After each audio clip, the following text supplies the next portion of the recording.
get into the show, man, we got my main man, Slick Rick, in the building, man. Slick Rick don't pull up. Let's give Slick Rick, Rick Glaser, the one who they love to hate the most, outside of me, a round of applause. Yeah. Hey, Slick Rick, what's up, fam? Now, we are number 1 and 2 in hate, but I don't know who's in first place. I'm trying to think about it, but I'll let you know. I think you number 1. I'm trying to catch up to you. I'm trying to catch up to you right now, Rick. You number 1 right now. Because there's a lot of information that you know. But I'm right behind you though. I'm right behind you. I think it's me. I think it's you, me, Steve Kim, Timothy Bradley. I think I think we the top 4 right now. Well, yeah. I mean, they even got Tim's name mixed up. They keep calling him Uncle Tom. His name is Uncle Tim. Hey,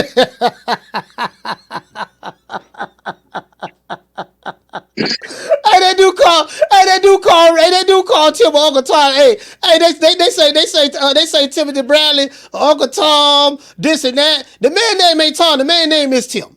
All right, Rick, check this out, fam. Check this out. That was a post I want to do a show on this, fam. It was something you put out there, and I've been wanting to do a show on this, man. And it's very, very telling. You know a lot about the white collar side of boxing. You do, and it's very, very telling what you said, because me and Steve Kim was talking about this one time on the show, and Steve Kim was saying a lot of stuff had changed as it relates to the subject matter that we going into. On your tweet that you did, right? On your tweet that you did, you spoke about what tweet that you dropped on the application formerly known as Twitter. You spoke about pretty much about the way the business of boxing is going today. Traditional boxing promoters in this era that have exclusive rights deals, with TV networks and streaming platforms are no longer promoters. You said that there are more actuality now content providers for these platforms, meaning streaming and TV networks and cable networks or whatever. Could you please explain to the audience what exactly do you mean by that? Well, years ago, you promoted a fighter based on ability, based on popularity, and today they're broadcasting fights based on popularity for ratings only. Mm-hmm. So a woman's fight, for example, gets more credibility than, let's say, 2 guys that nobody's ever heard of, that are men that are legitimate contenders fighting one another, because women boxing right now is pretty hot. So they're going with women's boxing for that matter, and because you can get women for less than you can men to fight in the same type of fight, fight for fight. So they become content providers and not promoters. That's one of the reasons why you have less of a crowd at the fights, less fans in the stadiums, and just as many people watching as ever. It's just the way it is, because the promoters aren't selling tickets today. They're content providers for the television networks and streaming services, is how it turns out. And it affects what you watch on TV as a fan.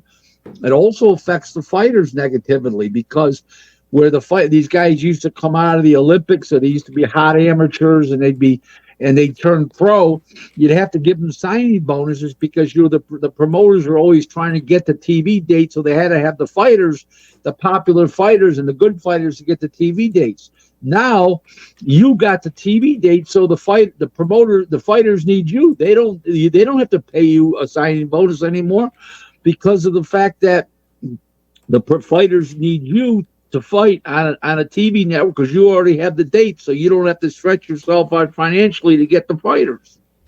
Oh, yeah, I see exactly what you're saying. The promoters, by them having the inside, pretty much got the exclusive rights deals. The fighter needs to fight on some type of platform the way he can be seen. So he's pretty much at the mercy of the promotional companies. Is what you're saying? Basically, yeah. Yeah. Now there are competitors out there like Golden Boy, Top Rank, Eddie Hearn, and PBC are competitors, and they go to one of the 4. But it's not that the promoter has to pay like he used to. He pays today. Yeah, I'll pay you something if he's got a little confidence. If he doesn't, he just says no. He doesn't have to. So it's the kind of situation where it's hurt everybody. It's hurt the fighter. It's hurt the fans. It's hurt everybody, but it doesn't hurt the promoter. It's hurt the TV network, because the fights aren't as good, because the promoters are getting the dates no matter what they're putting on. So what? So what? So in your opinion, Rick, what would you, if you were to change anything as it relates to today's boxing business format? What is it? What is it that you think we can make better? I've always said that boxing is a very unique sport because there's no schedule. You make your own schedule. There's nothing preset like the NFL, Major League Baseball, basketball, hockey, NASCAR, IndyCar. There's no set schedule in advance, 6-8 months. So what you and the quality matters of the fights and who's on the shows and stuff. And if I was running a network, I'd want a boxing expert only to determine what's going on the air, how much we're dwelling out for the show, to get the best bang for your buck for the network and give the people what they want to see, good fights. And you need some kind of boxing expert, not just a TV executive that went to law school or went to communication school. They're not boxing experts. You need a boxing expert, and I think that's a big thing. I think the exclusive TV deals are hurting everybody involved. They're hurting the network because they're not open to competition, and they can't just pick up other fights.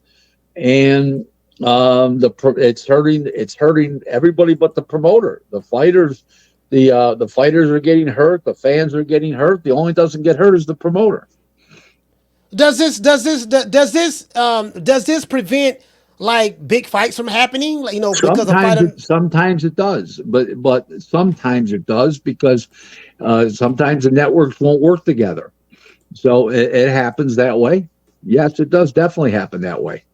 What about a situation where fighters are on the same side of the street with the same promoter? Let's say Canelo and Benavidez, both of them are with PBC, but that doesn't mean if Canelo doesn't want to fight Benavidez, it ain't happening.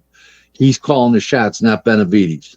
Okay, so all right. But I will tell you the disappointing part about that Al Heyman's never said, "Okay, Canelo, go elsewhere unless you want to fight Benavidez." He's never backed up his own fighter. Yeah, but I don't. To be fair, Rick, I don't think Al Heyman is in the business of backing up his fighter like that. He's in the business of doing what represents his bottom line. Canelo, right. You're 100% right. But don't you think a Canelo fight versus anything else? Canelo's fighting. Repeat that, Rick. Don't you think that a Benavidez versus Canelo is a bigger fight than anybody he's been fighting? Yes, absolutely. I totally agree with that. Absolutely. Okay. But I'm pretty sure there's a reason why Al is not pushing it. It looks like he's more so backing Canelo more so than David Benavidez. I think Canelo because he's the bigger draw of the two. Benavidez really doesn't have any fans like that. You're 100% right. You're 100, but it's still his fighter, and he should be backing up his fighter. Rick, I'll tell you what. So. Let's look at, we have Turkey Al Sheikh that's involved in the game. Is there some type of, for lack of a better term, civil war going on in boxing between maybe, PBC or Turkey Al Sheikh or top ranking Turkey Al Sheikh or Matchroom and Turkey Al Sheikh? Everybody's on board? Everybody's basically on board. Yeah, okay. He's using everybody's fighters. PBC had a couple fights on the show the other night. What's his name? That a couple weeks ago on the Crawford show. What did he have? David Morrell in one fight. David Morrell. And he had the Pitbull in another. Cruz and right. El Rayo. Yeah, had those guys on there. Yeah, those are both PBC fights. He'll work with anybody that pays attention to him. Canelo's not paying attention to him, and neither is Tim Tszyu. So they put themselves on the outs. What about they say Tank Davis? Is Tank Davis paying attention to him or no? I don't. He did pay attention to him. He said he wanted 4 Rolls Royces or some stupid fucking thing.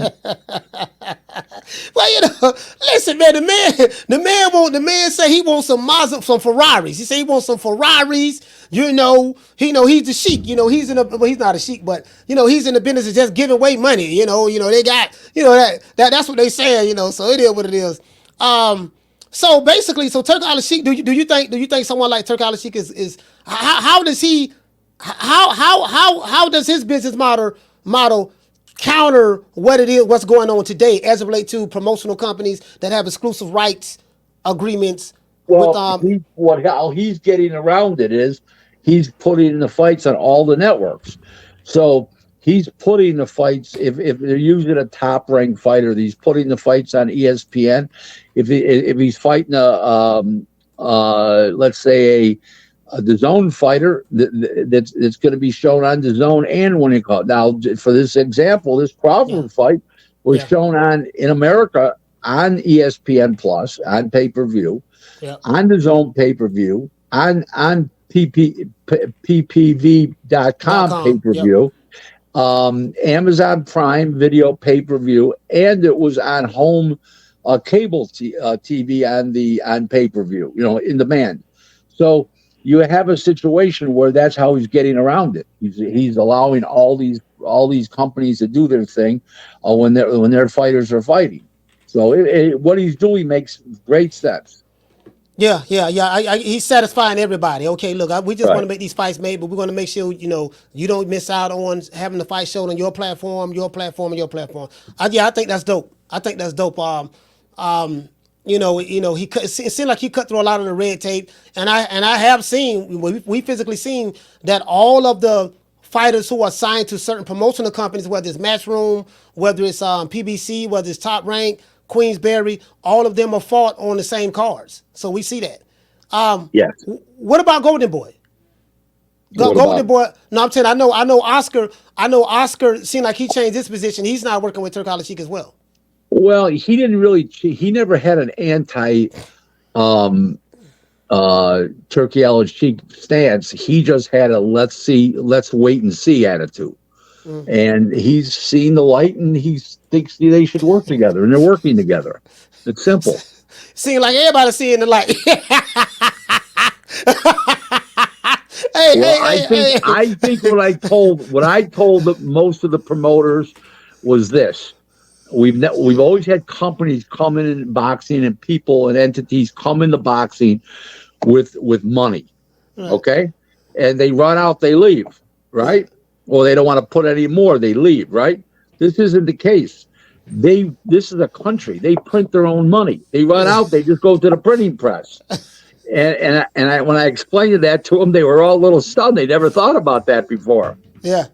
So I explained that to them, and they all seen the light now. Now, if they go out of boxing, it's not because they're losing money. It's not because of the fact they ran out of money. It's because maybe they don't want to be anymore. They're bored with it, or they want to move on to something else with their time and their energy and stuff like that. So it just depends. Do you like Rick? You do a lot in the business of boxing. I think you've been on this. You've been on record saying that, hey man, you are more so on the white collar side of boxing. Am I correct in saying that? Absolutely. White collar. So most of the fans, I call it the business of boxing compared to the sport. The fighters, the trainers, the fighters, trainers, and managers. Most of the managers are in the sport. I'm in the business. Sport of boxing versus the business. The business, correct. All right. I want to make sure sport of boxing versus the business. Okay, I just want to make sure I don't get that. So a lot of people, what I noticed online, what you see a lot of mixing the two, right? The sport, the business. We have a lot of managers and promoters online. Now, I know you've been in the business for a while. Have you ever heard of a manager before? Yeah, a fighter, a fan that thinks they're a manager. What about promoter? What's that? What about promoter? Well, it is what it is, but they all have opinions. I respect everybody's opinions if they come with knowledge. If they come just from shooting the hip and because they got a big mouth and a pipe dream, I don't respect that. If you have facts, I'll listen. But I know the business well. I've been an expert witness in 36 boxing-related lawsuits over the years, federally acclaimed in federal court as an expert witness on the sport and business of professional boxing. And I know my business. You know, it's that famous line. You know what the hooker said to her customer? Stop pulling on my ears. I know my business. As it relates to, I want to pivot a little bit to sanctioning bodies. Rick, do you remember some years back? I want to say maybe like the late '90s. I don't know if you know this guy. He was the president of the IBF. He ended up going. Robert Lee. Robert Lee. Yes, sir. Yes, I think he ended up going to prison. I knew him well. You know, he went to prison for, I guess, in essence, bribery or something of that sort. They had him on camera. Yes. You know, they wanted him to snitch. He wouldn't snitch. He stood 10 toes down like a G. You know, can you still get fighters moved up and down the ranking systems? I already know the answer to this, but I want to hear what you got to say. Can you still get fighters moved up and down the ranking systems that way, the way he was doing? No. It just to let people, there's a misconception from people. People think these people are paid off. It's not true. You go to their conventions, you buy ads in their program, you do their title fights, you do your WBA Intercontinental, the IBF North American titles, you do all these things, and you get the fighters moved up that way. You don't you by patronizing the organization. You don't pay somebody off. It's all bullshit. The fans think so, but that's not the way it works. Oh, so all right, Rick. So you telling me? So the sanctioned body's on the up and up now. When someone's in the top 10, or no. I'm not. It's not a matter of honesty and dishonesty. It's just there's a way things are done. You know, are you bribing somebody by using their titles? No. But are you currying favor for yourself or your fighter? Absolutely, by doing that, yes. But it's legitimate. That's the way every occupation works. I mean, it's no different than the good-looking broad wants a raise and she wears high heels to work every day and flashing some boobs. It's the same fucking thing, isn't it? Oh, so they wear high heels and flashing boobs, huh? That's how you get in the regular system? But it's the same. It's the same thing. It's the same idea. All right, so there's no the president getting paid. You wet his palms, or you may send him out to Vegas. No. Hey man, you know we're gonna fly you to Vegas right quick, dog, and look out for you and your family. And then they have a hotel suite set up for him to enjoy himself. He go in the hotel suite. And it's 10 tenderonis in there from the Vegas strip club in there and showing them a good time, and it don't work like that, huh? No. Hey Rick, was there a time many years ago? Yeah, but it hasn't been like that in a long time. Hey, Rick, would you swear to that on the stand? Absolutely. All right, I reckon you understand. Hey, I'm gonna see. I'm reckon you understand, Rick. Right now, I'm reckon you understand. I don't believe that shit. I think. Hey, listen. How you got? I be looking at some of these dudes. How the hell this dude get in the top 10? How the hell this dude get in the top 10, top 15? Like who if he beat? I'm gonna probably give you a perfect example. How in the hell? How did Ngannou, was it the dude from the MMA, when he fought Tyson Fury? He was in the top 10 with the WBC. How did that happen? He's just so popular that was a consensus opinion. Oh, he's popular. Let's put him in. That had nothing to do with corruption. That's not corruption. Corruption is paying somebody money or doing them extra special things for them to get something in return that's advantageous. So it's not the case. Absolutely not the case. Okay, so it may not be money paid, but like you say, favors. No, it's not. It's not favors. All you do is patronize their titles, their North American titles, their Intercontinental, their Continental America's titles, all those kind of titles, and you move the fighter along in that regard. Some promoters get more respect from other promoters because they pay their fighters a lot of money because they got TV rights, and in the meantime, is they get big sanctioning fees when they fight. Mm-hmm. So that's why that happens. It's not, you don't have to pay people off to get things done. Trust me. All right, that's good. So at least we know our boss is on the up and up now. No, I didn't say that either. But No, it's not. no. It's not corrupt in that regard. Is it corrupt? Yes or no? It's not corrupt. There's more incompetency, way more incompetency than corruption. Trust me. All right, all right, all right. Hey, so let me ask you this: the fighters pay. Do fighters, we know about the top fighters. We hear that the top name fighters they make good money, make big money. But the average blue collar everyday fighter, is the how do I want to word this? As it relates to certain promotional companies, having exclusive right deals, does that affect? Who does it affect more so negatively in the sport? Is it more so the blue collar fighters or the top name fighters like a Canelo, the Crawfords, It doesn't. It only affects the fighters negatively when they go to sign with them if they're coming out of the amateurs because they don't have to pay them a signing bonus anymore. Like Olympians and hot amateurs and all that kind of stuff. Those kind of guys you just mentioned, none of those groups of fighters does it adversely affect. Not at all.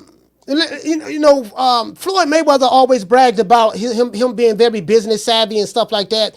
I see that Shakur Stevenson has signed a deal with Matchroom. Is there a reason why he signed the deal with Matchroom instead of signing a deal exclusively with the network like the Zone? I don't know what the inner workings were, but when you sign with Eddie, you're signing with the Zone. So it's it's part and parcel. Because Eddie has an exclusive deal with the Zone, so it's part and parcel. It's the same thing, really. Okay, so by Shakur now being over there with the Zone fighting on that platform, Rick, I got a great question for you. I see online that Devin Haney and Shakur Stevenson, they seem to be hated, not liked at all by a lot of boxing fans online. There's something about them, for different reasons.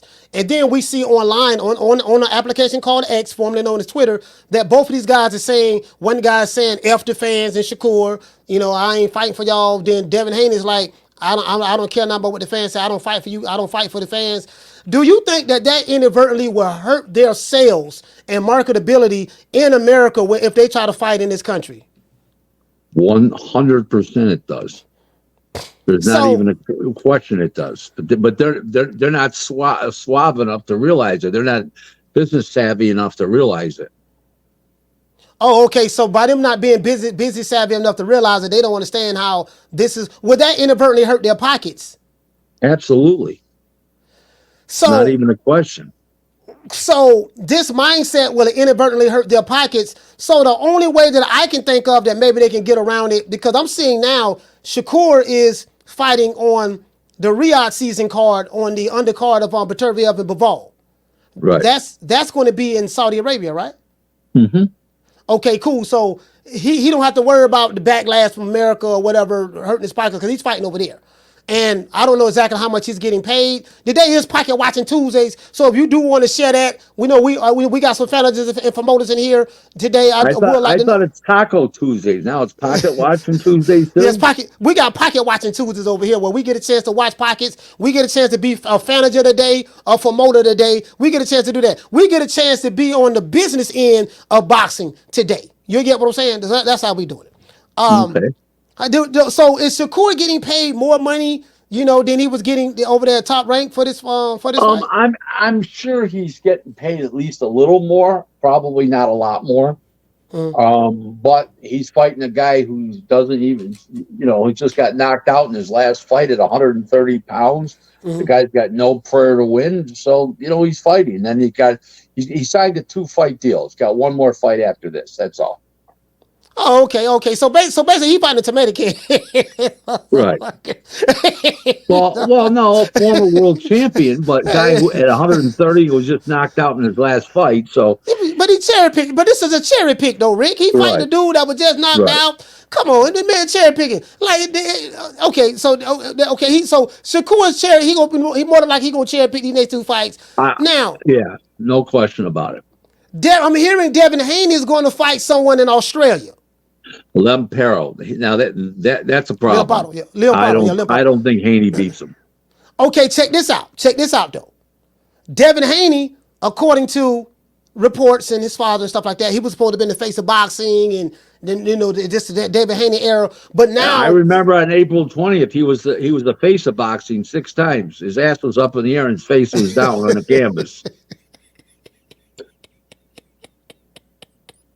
Hey, you hating hard. Hey, you hating hard today, boy. You hating hard. Listen. So he's over there. So he's fighting over there in Australia. I'm gonna tell you where I'm going at with this. The reason why I asked the question about Devin Haney and Shakur Stevenson's antics on X, would that hurt their bottom line over here in America? I noticed their next 2 fights are not even in America. It's one. Now I'm not saying it has anything to do with what the first part of the question, but what I'm saying is they're fighting. One is fighting in Saudi. One is going to fight in Australia.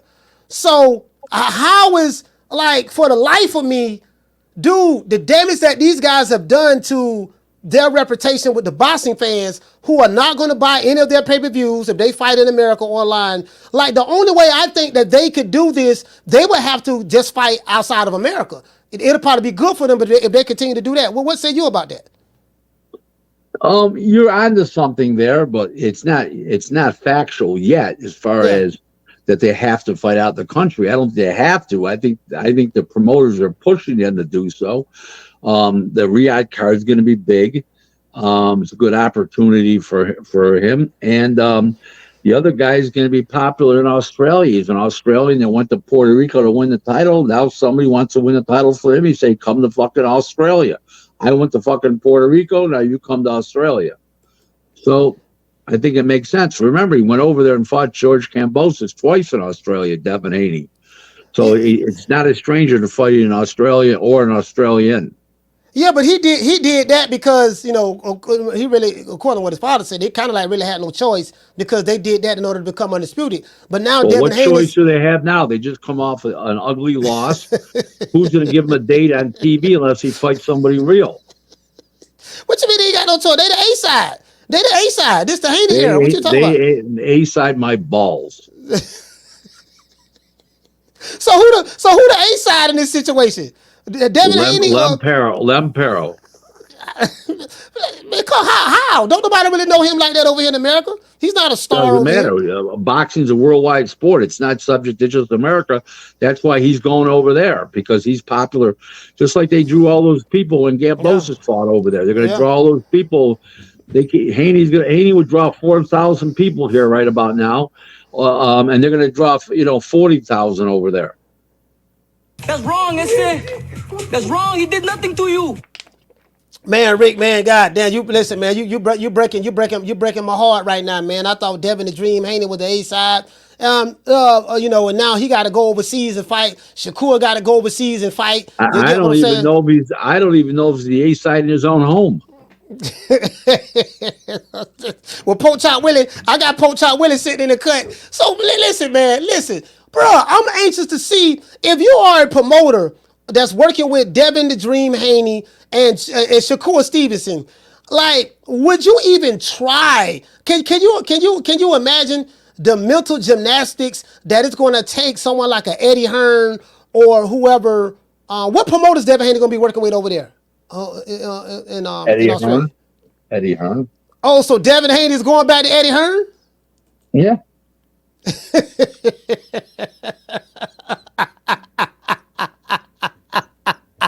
No. Eddie Hearn won't care if he doesn't care if he loses because he's got the other guy. So he don't care. So I remember Eddie Hearn put out a video.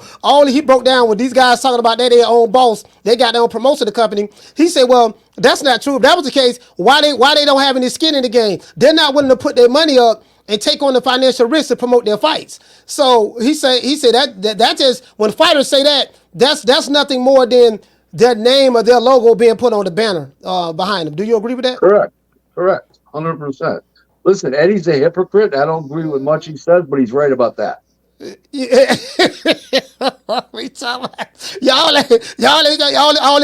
all this bullshit, but they don't want to put their money up because they know they don't want to take the loss. They don't want to take the loss. You know what I mean? Because Correct. they know they're not a draw. Man, I ain't gonna be selling all these tickets like my daddy, and them be saying I'm gonna do. Man, shit, let me go ahead and partner up with old Eddie Hearn. Okay, they partner up with Eddie Hearn again, huh?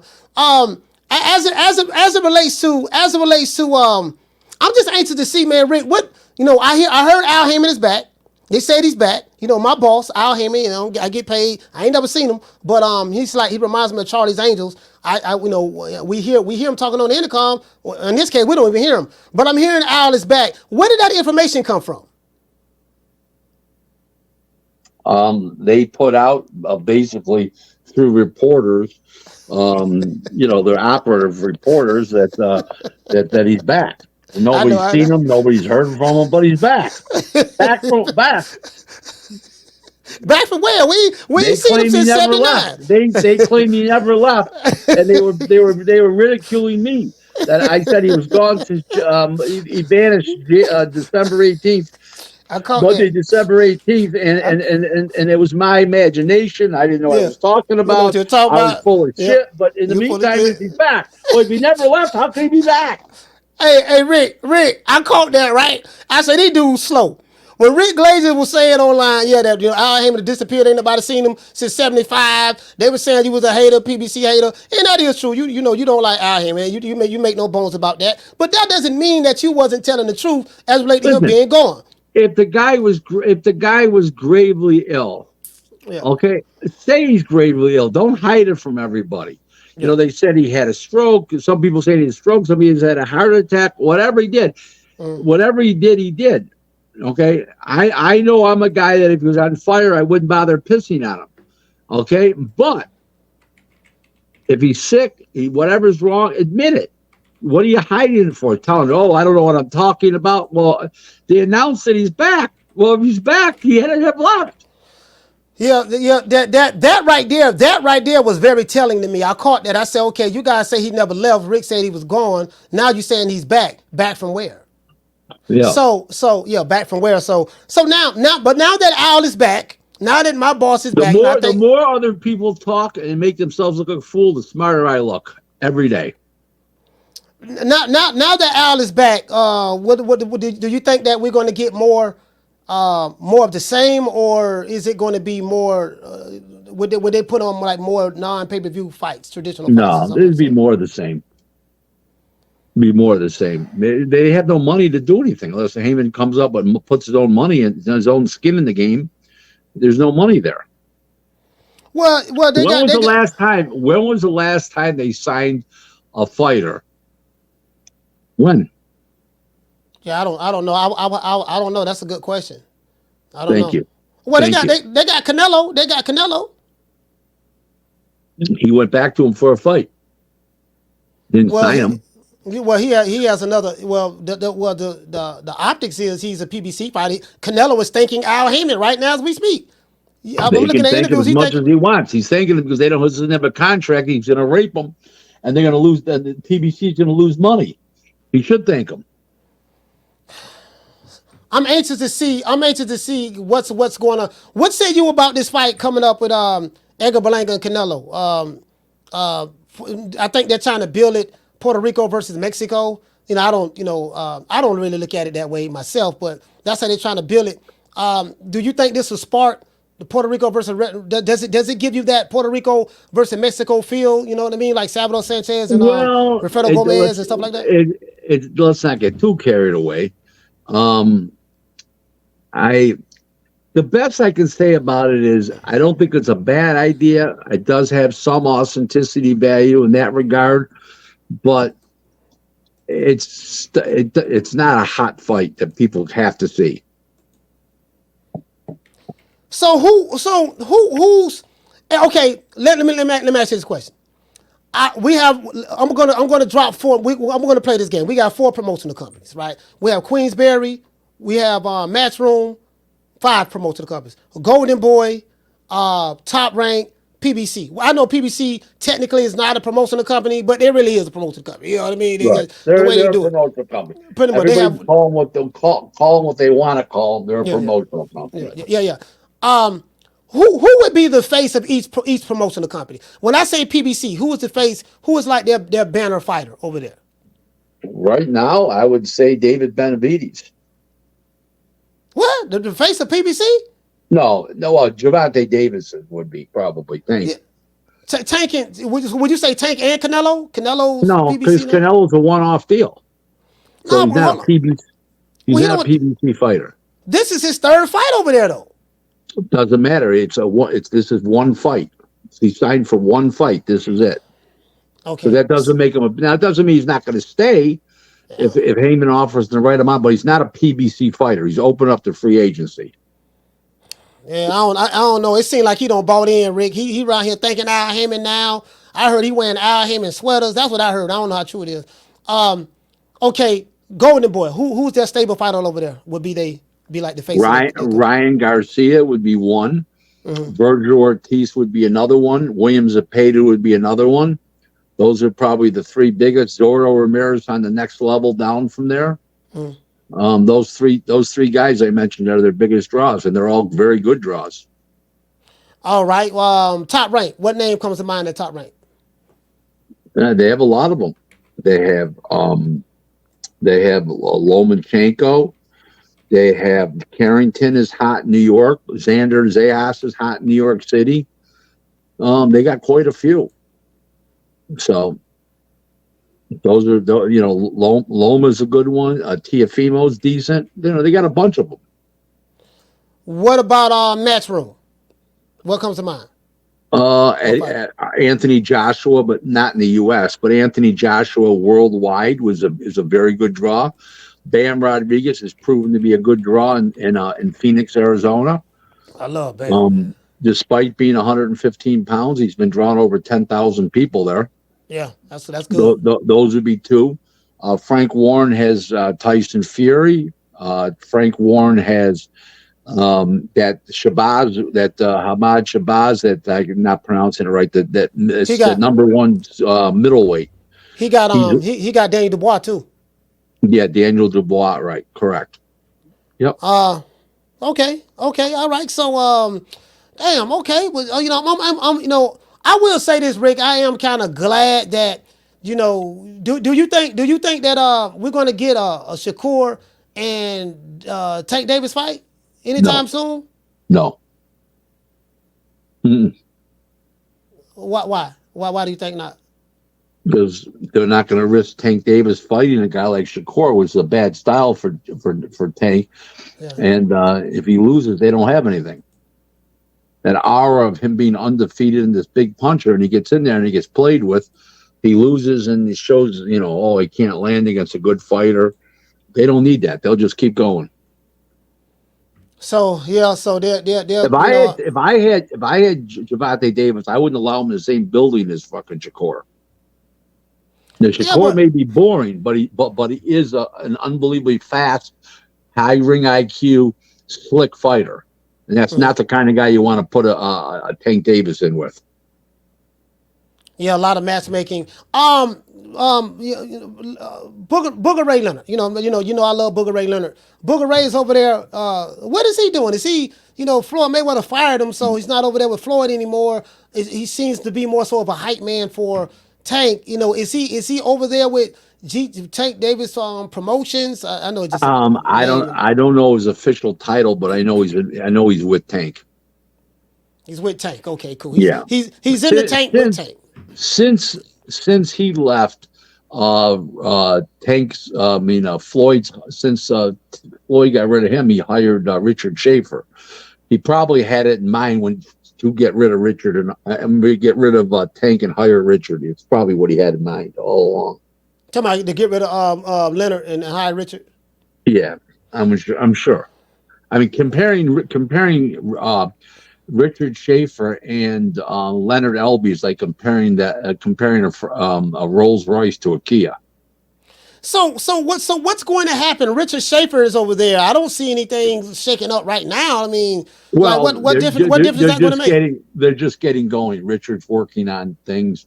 Richard's a deep thinker. He's working on things as we speak. So it's only been there 6 weeks. So They had to get through that exhibition the other night that Floyd was in Mexico, and they'll start, and his guys were on the undercard, Floyd's fighters were on the undercard, and they'll start there and continue on from there. Yeah, because Richard Schaefer and wasn't all of those guys. Rick, just break it down to me because I don't want to forget. Correct me if I'm wrong. When Golden Boy was in his heyday, when they had this is right before the PBC formed a company. They had what? Al Heyman was over there at Golden Boy, right? Well, he wasn't there, but his fighters were aligned with Golden Boy, correct? Okay. And how many fighters did he have at that time? Do you know? No. Okay. 50, 60. Floyd was over there. Oscar did an interview on Club Shay Shay. He said he said a lot of people don't realize that I promoted 16 of Floyd Mayweather's fights. I didn't know that. I realized it. Yeah, I didn't even realize that. I mean, I remember that he promoted quite a few of Floyd's fights, but I didn't know it was 16 because he had 35 fights at Top Rank, if I'm not mistaken. I don't think so. He didn't have 35 fights over there? I don't think so. I'd have to look. I could look, but yeah. It would take a little while. But I don't remember having that many fights before. Before, I don't think it was that many. Yeah. He had somewhere around almost. He had almost. Well, I know he had at least 30 over there, but for some reason I was thinking 35. I gotta do some more research on that. So Golden Boy, pretty much, Oscar said that he promoted 16 of Floyd Mayweather's fights. So I'm like, damn. We don't normally hear this in the media from the guys. Just to let you know, I've been dealing with Oscar for a year and a half now, over a year and a half now. And for what, let's see, 8 months, 20 months now. And I can honestly say that Oscar, when he says something like that, he gives a number, he's normally right on, or he wouldn't say it. Yeah. Normally.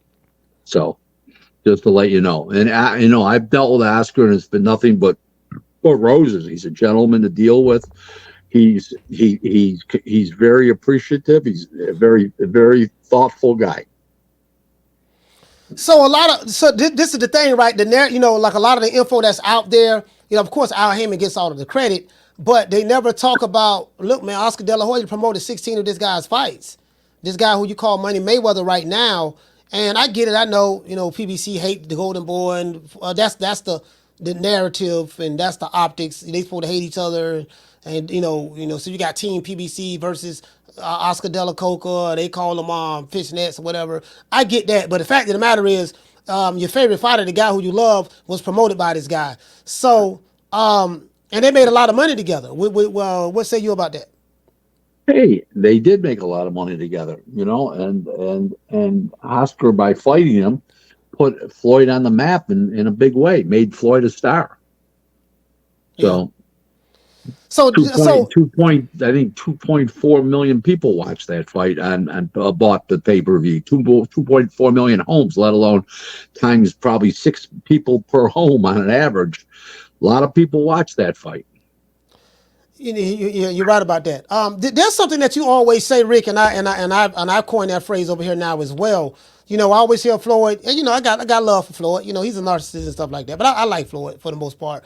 Floyd always talking about, I broke the live gate records. I did this, I did that. But I tell my audience over here, and Floyd didn't do that. Him and Manny Pacquiao did that. Him and Ricky Hatton did it. Him and Oscar De La Hoya did it. What I'm saying is, Floyd was one half of the equation. He makes it seem as though I just walked in the stadium, I'm Floyd Money Mayweather, and people just come in and they buying all these tickets because of me. No, when Ricky Hatton. Let me give you an idea. Okay. Floyd turned pro in the fall of 1996. Right. Ready? He didn't do pay-per-view till July of 2004, which is 8 years. That was his first one, Arturo Gatti. Yeah. Think about that. Yeah, and Arturo Gatti was a cult fan favorite, kind of like a fan favorite in boxing. He was looked upon as a warrior, modern day Rocky Balboa. Blood, guts, and glory. What's the expression that you use, that I use, that you like, that you said, that you didn't say what it was? You just said, no. You said that he was only one. He's only one half of the equation. Oh yeah. Yeah. Right. Exactly. One half of the equation. You know what I mean? So, these fighters like, Floyd was very smart in picking the right opponents. It's not like he's picking pork chops or or the average the average janitor or Amazon delivery driver and doing pay-per-view numbers. No, you Manny Pacquiao, country behind him. Ricky Hatton, Yep. country behind him. Marquez, country behind him. Oscar De La Hoya, country behind him. What's my main name from MMA? Conor McGregor. The entire country and his country and entire MMA world behind him. So, it's like it's always, as you say, it's always a dance partner. You got to have the right dance partner. Correct. 100%. Yeah, so, hey, well, Rick, man, I thank you so much for taking the time out to come on the show. Rick, let the people know where they can reach out to you in order to do business with you, or if they want to hate on you some more, where can they go at the hate? Well, the hate, you can go to Twitter at Real Rick Glaser 1. I've got over 13,000 followers. It's a verified account. And if you want to send me some hate mail, go to my website, glazerboxing.com, GLASERBOXING.com. And my phone number and my email address is right on there. So you want to call me and hate on me, you want to send me an email and tell me and hate on me, whatever you guys want to do, I'm right, roaring, ready to go. I'm okay. I mean, I'm just me, I love that. I love haters. Yeah, I love haters. Me too. You know what a guy said? The greatest compliment I ever got, Coach, was a guy was out in Vegas, and he's talking to a couple other guys. He says, "I hate that bastard Rick Glaser, but the fucker's boxing brilliant." That's what he said, and that's the best compliment you can get. The motherfucker hates me. He's still saying I'm brilliant. There you go. Hey man, you listen. Your Twitter account is growing. Like more people following you. I'm like, man, they listen to me. They listen to me a lot on X, on Twitter. You know what I mean? So I got a lot of people listening to me, man. I appreciate you. Another reason I get a lot of hate is I know I get the emails, the phone calls, the texts from people is they hate me because I'm married to a beautiful black woman, a beautiful and successful black woman. And but why would they hate about that though? I don't know. They can't handle that I stole one out from under them, like she would have known them, like she would have known them. You know what I mean? So it is what it is. It's sort of funny. Say I stole one for right up under him. Yeah, I told the one guy even said that. The one guy even said that you stole one right from under us. I said, I can't blame you guys if you guys were asleep. Blame yourself. Hey, all right, Rick. I'll at you, man. Wait. Hey, shout out to Rick Glaser, man. Right. Hey, isn't there any call-ins today? Where are the call-ins? I live for those moments. Oh, you want to do it? You want the callers to call in? Yeah, have the callers call in. I love that. All right, look here. D-Block. Where's D-Block? Hey, look here, man. D-Block. Hey, Rick, let's go to a short commercial. Hey, y'all call the show, man. Phone lines open, man. 530-494-9636. You want to talk some shit? Call me. Start some shit, bitch. Sup, fool? You gonna talk shit about me, homie? Where you from? Hundreds of niggas is waiting for your motherfucking call, and they all talking shit about you right now. Call the coach at 530-494-9636. We waiting on your bitch ass. All right, man. Phone lines is open, man. Y'all want to call the show, man? Ask some questions. Whatever y'all want to ask, just go ahead and call and ask Slick Rick. We're here. I thought he had somewhere he had to go, but I'm glad Rick gonna sit around and shang-a-lang a little bit. Y'all please call the show, man. And any questions you have as it relates to the business, we got over 500 people here watching. We have people on between YouTube and X. All right, hold on. We got a call right here, Rick. Hold on. Caller, what's your name? Where you calling from? Wow. Baltimore. What's going on, gentlemen? How are you? Sure, we're gonna try to make it work, man. Your phone sound kind of muffled, but go ahead.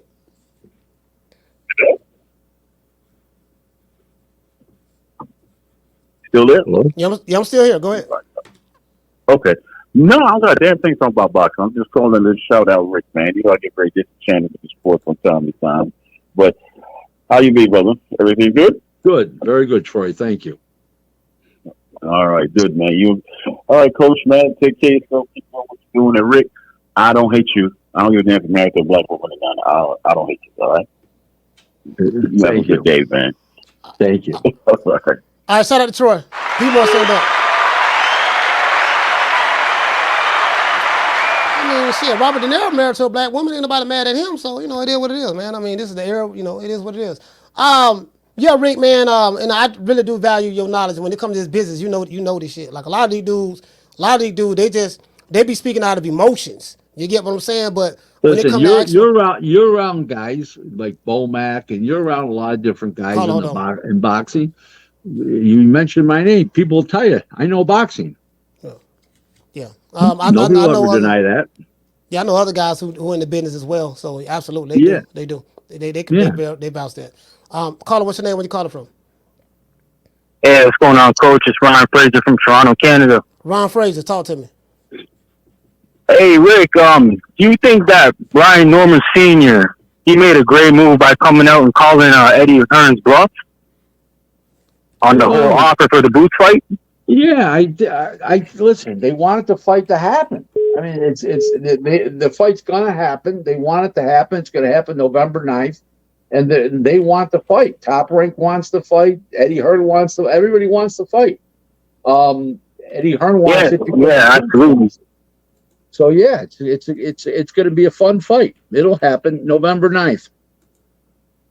November 9th, that's what you're thinking, eh? So you think that he actually sent out offers to Stanionis? I don't know about the stand. I think he did, but the offer is probably so low that he didn't. That Stanionis did. They didn't take it seriously. That's what I think. Okay. Eddie has a tendency to start out with low offers and then go up later on. And they probably said fuck it. It's probably what happened. Yeah, that's the typical business, right? You try to get it low if you could. Well, you don't want to end too high. You don't start out so low the other people aren't even interested. That you don't do. No, that's true. Because Brian Norman is coming with a belt to the fight. It's not like he's coming empty-handed. Correct. Yeah. And I appreciate you, Rick. I appreciate you, Coach. And he's undefeated too. That helps a lot too. Yeah, no, absolutely, man. But yeah, I'll let the phone lines run in. Appreciate you, Rick. Appreciate you, Coach. Peace. All right, salute, fam. Shout out to Ron, man. Toronto. Yeah, I really want that fight. I'm not gonna lie. I think that'd be a good fight. I really want to see that fight, man. You know, both of these guys are young. So, caller, what's your name? Where you calling from? Hey, can you hear me? Yes, sir. What's your name? Where you calling from? Hey, thank you, young man. It's me again. It's me, old school. I want to ask Rick a professional question. Go ahead. Hey, Rick, what's going on? Hey, I'm glad we got some knowledge on the show instead of a lot of jokes. Rick, I'm glad. Welcome to the show, Rick. We've been focusing a lot of things on that what's the name, Golden Boy. I like what Golden Boy got over there. I like what they doing in the business and stuff like that. I like how they going with things. You understand? But then it gets wrong, Rick. They got that boy over there, Kid Austin, and his father over there too. His father seemed to present a problem in the boxing field. Why do you think that is, Rick? His father is what? A problem in the boxing field. If you don't get that point, actually, the young man next to you, he can inform you about all that joking and all that old stuff. Well, I'm trying to get past that, Rick. I don't think Floyd Sr. is a problem. I just think he can be overbearing at times, but I don't think he's a problem.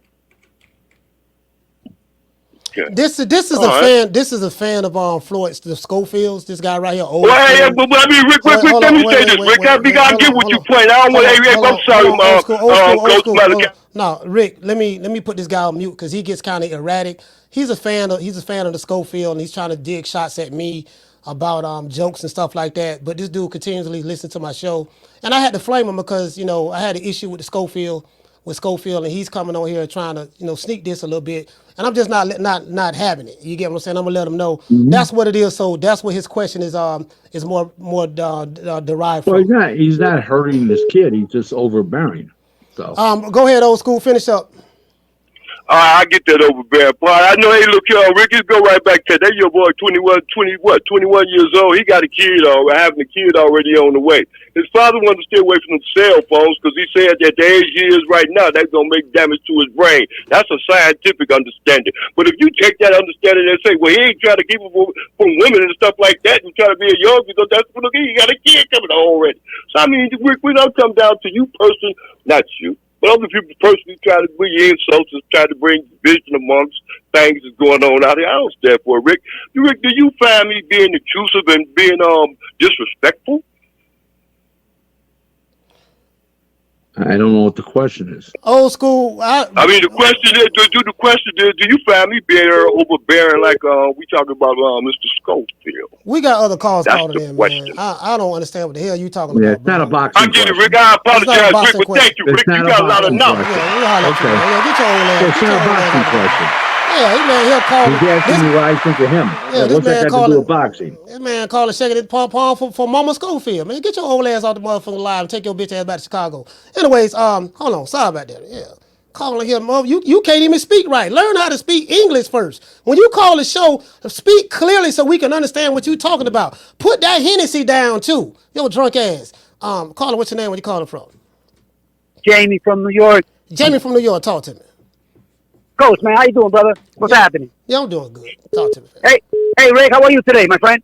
Good. How you doing? How you doing? All right, good. I'm good. I have one question for you, Rick. Canelo versus Berlanga. Who wins and why? Well, I think Canelo wins, but I think it's a very good fight up until it gets stopped late in the fight, 9th, 10th round. But I think it's a good fight. I think it's a better fight than people Thank you, Rick. think. All right. Yep. Thank you. Yes, sir. All right. Thank you. All right. All right, Coach. You later, brother. Yes, sir. Peace. Shout out to Jamie. New York, stand up. Hey.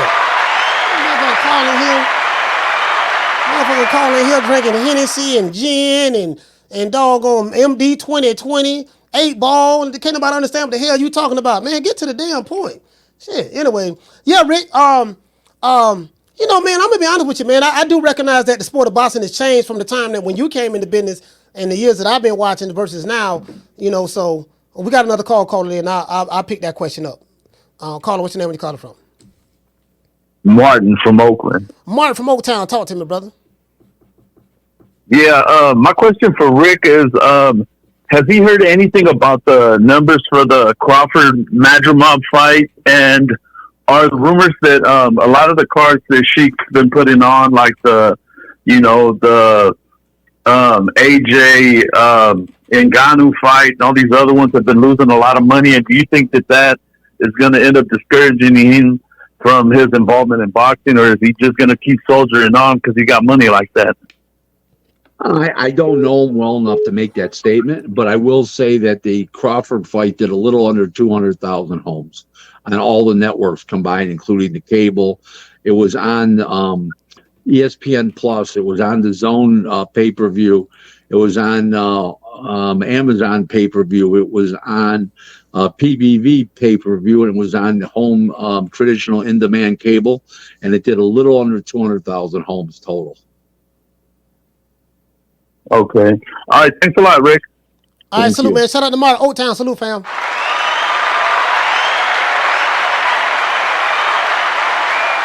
Yeah. So, what's going to be considered, Rick, in your opinion, based on your business in the sport of boxing? What's considered a pay-per-view success, like from a number standpoint in today's time? Well, it depends on what the fight is, but if a Canelo's fighting, it's got to do over 600,000, 650,000. Why is that? It depends because of how much they're paying him, the guarantee, and how much they're paying the opponent. But there's approximately 45 million plus an undercard. Carla, hold on. Okay, so someone of lesser caliber goes on pay-per-view as long as the fight. In other words, if a Benavides does 250, that's a success. Because he's not paid anywhere near what Canelo's paid, So it depends on who it is. It depends. So there's no set amount of people. It depends on who it is. There's a rumor that was put out that Turki Al-Sheikh lost $10 million on the Riyadh season card in L.A. That's Do you like know where that you rumor buy came that from? to him. To 10 million to him is like you buying me lunch for you. But where does that rumor come from, though? What I'm trying to say.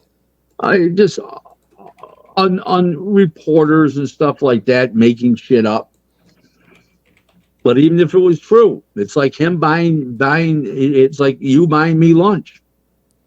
Yeah, because I've been trying to confirm it. And I'm like, I haven't heard anything. Like, where did they No, get that from? Like, I don't no, know. it's all made up shit, all floated to the media by the haters, Yeah, by yeah, the haters in the business and the reporters that are told that hate by yeah, certain yeah. promoters. Yeah, I know. Yeah. I think I know of a couple of reporters that I heard. One that came out in particular, and a couple of content creators. So I do. And they are ironically on the same side of the street. So I do get it. Caller, what's your name? Where you calling from? What's up, Coach? What's up, Coach? Rick, this is Derek from Florida. Derek from Florida. Talk to me.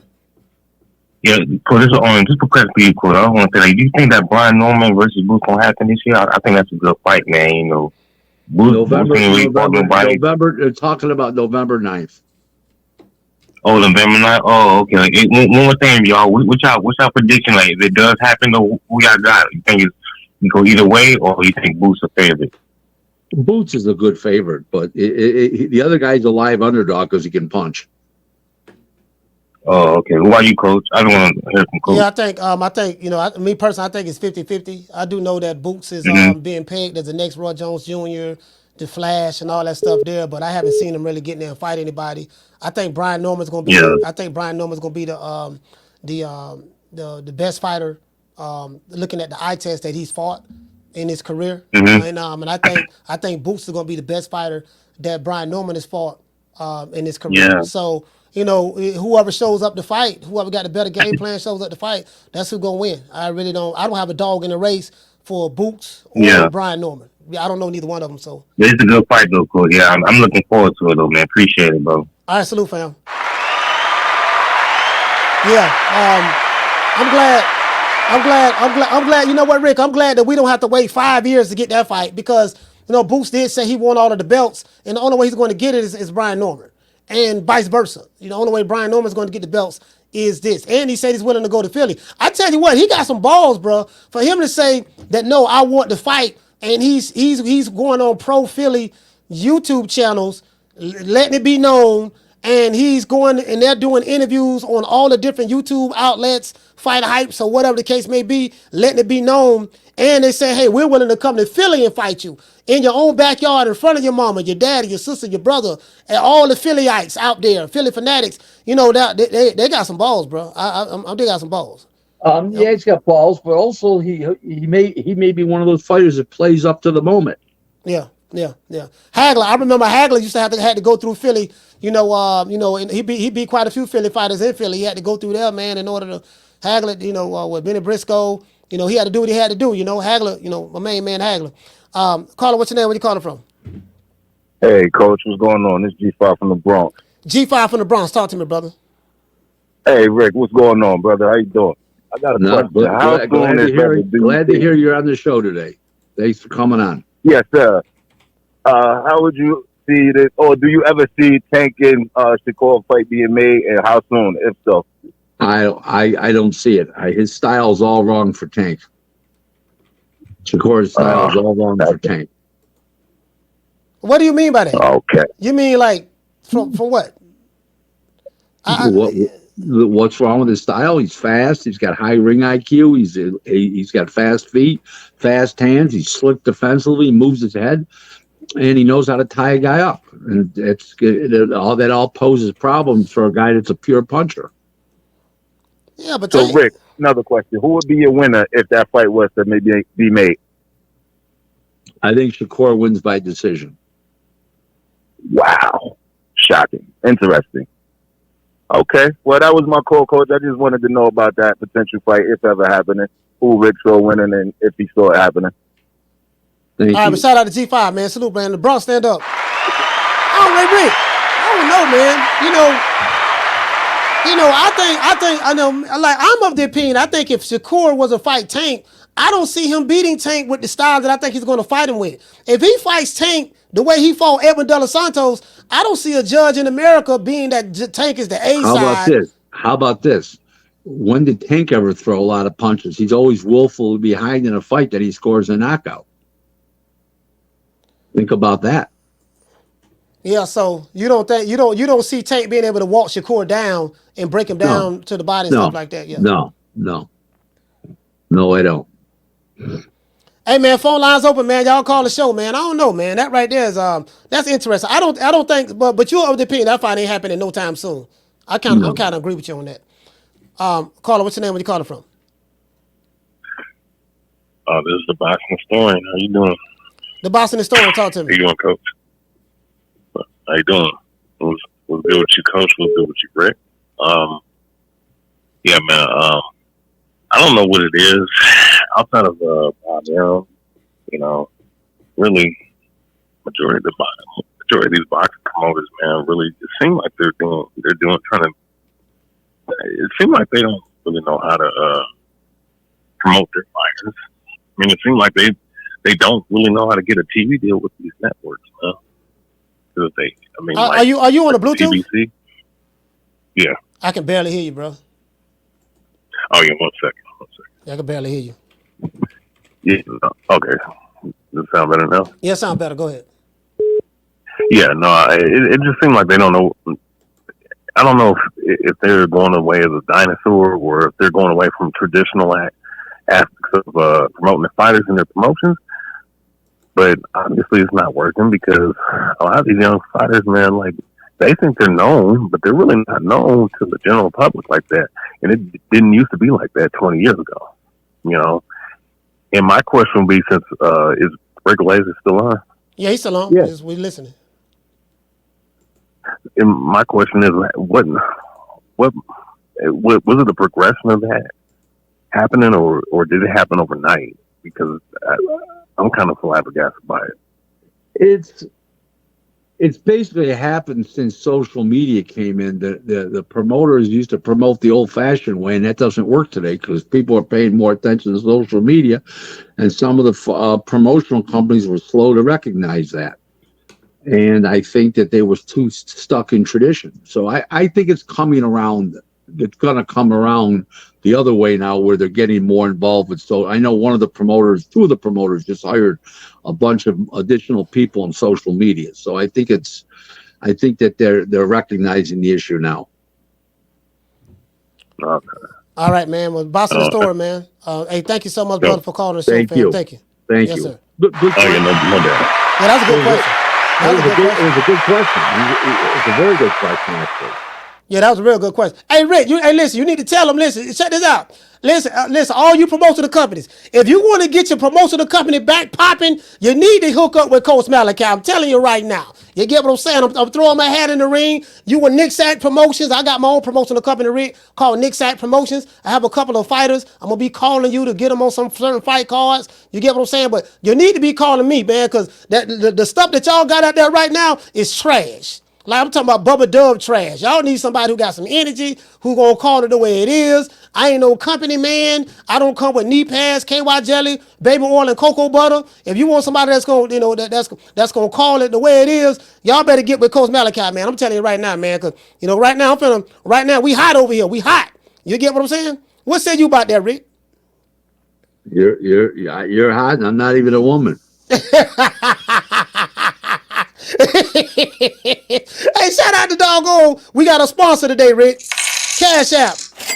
Shout out to Ahmed. Hey, okay. Dropping that half for bam, hundo on your boy. Hey, Leroy. Super chat. All right, man. Very nice. Very nice. Yeah, Ahmed, listen, man. Ahmed dropped $50, man, a half $100, man. We looking for other sponsors. Anybody want to sponsor the show? Y'all hit the old boy up. Coach Malachi. Y'all see it right here. Cash App. True Media Today USA, Cash App, $ True Media Today USA. You can also send a Zelle. The Zelle is strolling at the bottom. Down from the bar, there's a platform stage. People pimping, sharp as razor blades. Hey, well, Rick, man, and anything else you want to end with, man? We don't have some calls, so No, I'm out of here. I got a conference call starting in 5 o'clock over here, so I'm ready, rip roaring, ready to go. I'm gonna be leaving you right now. And I trust that you'll continue to entertain all the people out there and do a great job like you do every single day. I mean, You're I a hell of a appreciate you, guy, Rick. Coach. Hey, You're a man, hell tell of your a wife guy. I say Thank hi. you. I will All right. definitely do that. Thank you very right. much. Bye-bye. Yes, now. sir. Peace. Man, I'm out of here, bro. Let's go.